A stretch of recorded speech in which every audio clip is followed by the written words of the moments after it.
You know Matthew McConaughey as an Academy Award-winning actor, a devoted Longhorn fan, UT and Austin's Minister of Culture, a true Texan with deep Austin roots, and he recently became a New York Times best-selling author with the release of his non-traditional memoir, Greenlights. Matthew McConaughey joined us via Zoom to talk about that and his participation in the upcoming virtual Texas Book Festival. Matthew, thank you so much for joining us. Thanks for having me, Rebecca. Good to be here. You describe your book as a love letter to life, a culmination of 35 years worth of journaling. The result is some very moving and thought-provoking storytelling. I laughed out loud several times. I teared up.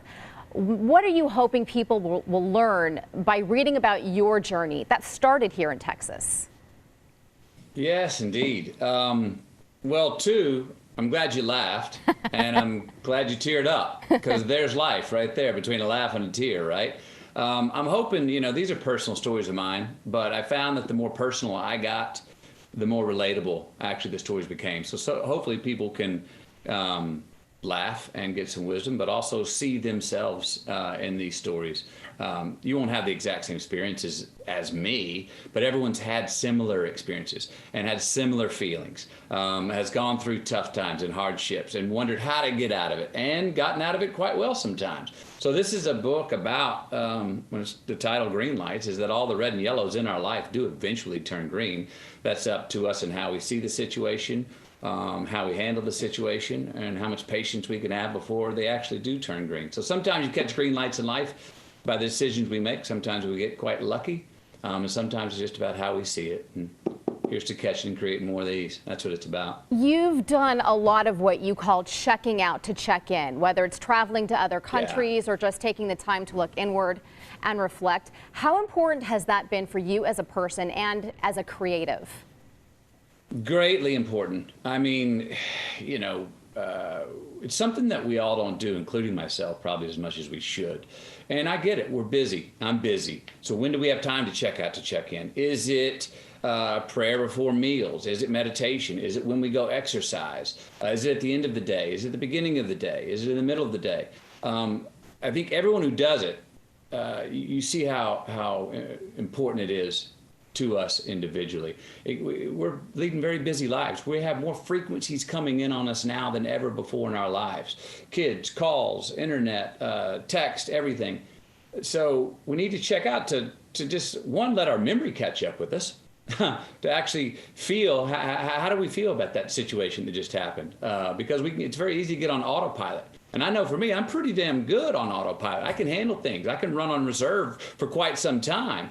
But I know I need to get away to go, wait a minute, let's let everything settle and let my head get coordinated with my heart, and let's see how we really feel about what we're doing, and take time to feel what we've been doing. So that's about, it's been very important for me to check out, to check in. And I've had some wonderful trips that are turned out to be not what I expected, and they're in this book. Your book includes a lot of poems and musings, and one thing you wrote that really jumped out to me is sometimes we get a stamp in our passport just by crossing the street. You visited a lot of countries. You've crisscrossed the U.S. in a camper. It seems a lot of your personal growth has come from meeting with people from different walks of life. Talk about that.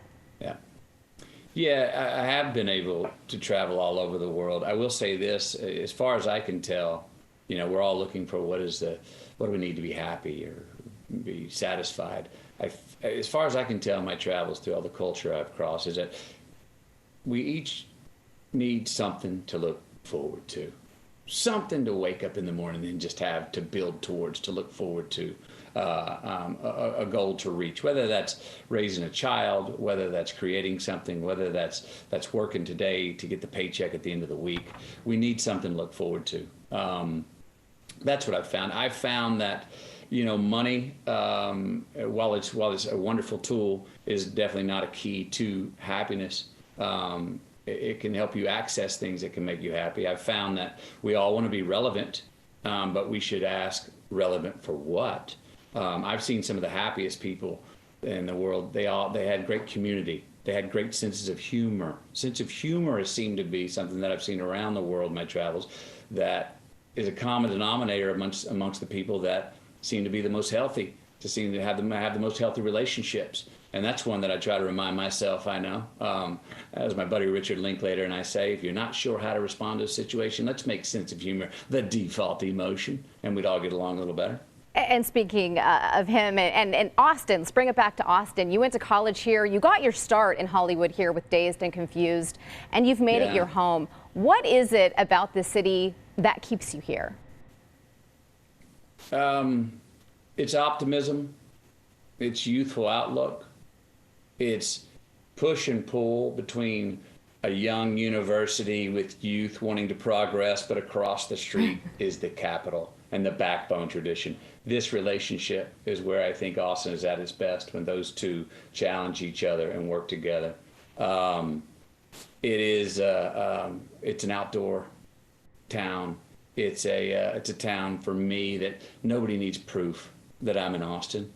Or in Austin, you know, they just do a Dazed Confused line. Somebody's walking down that side of the street. I'm walking down this side of the street. They yell over, "Hey man, got a joint?" And I go, "Be a lot cooler if you did." And we both cackle and laugh, and everybody in the street laughs, and we just walk on and go, yeah. There really is a place for everyone.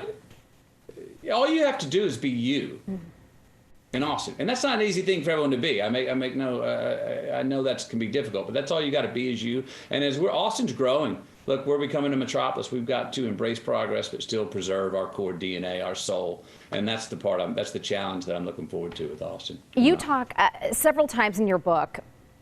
One of the only thing that you ever knew you wanted to be was a father, and now you are to 3. Yes. Do they share your love of adventure? Are they building 13-story tree houses by themselves as you did?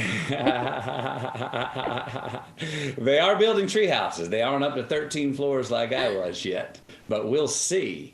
Yeah, that's the only thing I ever knew I wanted to be. I remember I was 8 years old, and my dad was a big sirs and ma'ams and please and thank you man, and I was shaking some of his friend's hand, looking up at him and going, "Nice to meet you, sir. Nice to meet you, sir. Nice to meet you, sir." And it hit me at 8 years old, oh, the one thing of everybody that I'm saying sir to, the common denominator, is that they're all fathers. They all have children.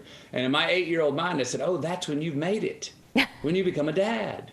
And I still believe that. And I'm about to turn 51, and that's still the job with which I hold the most reverence for, fatherhood.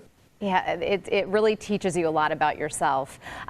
The Austin Book Festival is underway virtually, of course, because of the pandemic. And on Saturday at 4, you are one of the featured authors. I understand you'll be having a discussion about Greenlights with Ethan Hawke. How can people take part and hear more about your book?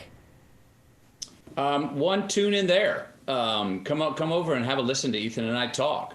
We're going to talk for at least an hour about Greenlights. He's going to mainly interview me. I'm sure we'll be talking about some of these subjects. Fatherhood, how to create and catch green lights in our own lives. And then a whole bunch of other things that I'm sure I don't even know what he's going to ask, and will be quite unexpected.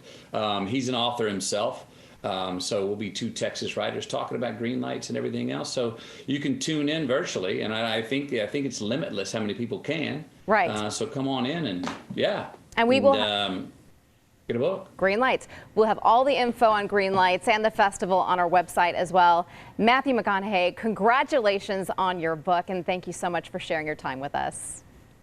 Thank you very much. Just keep living.